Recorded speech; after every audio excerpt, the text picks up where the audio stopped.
Urduri jarri naiz.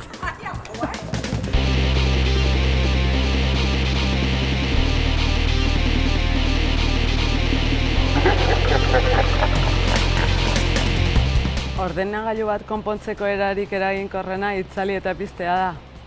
Dudai gabe, itzali eta piztea honena.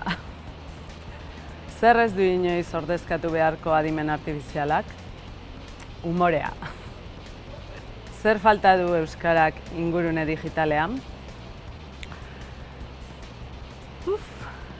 Babes gehiago.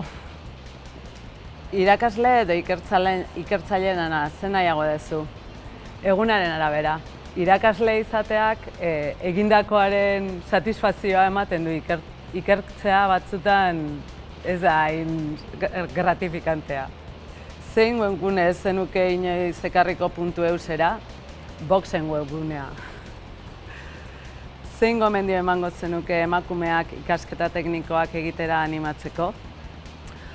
Esango nuke dibertigarria izan daitekela, eta gainera nahi duten esparruan eragiteko aukera daukatela, beraz, animatzeko eta etortzeko.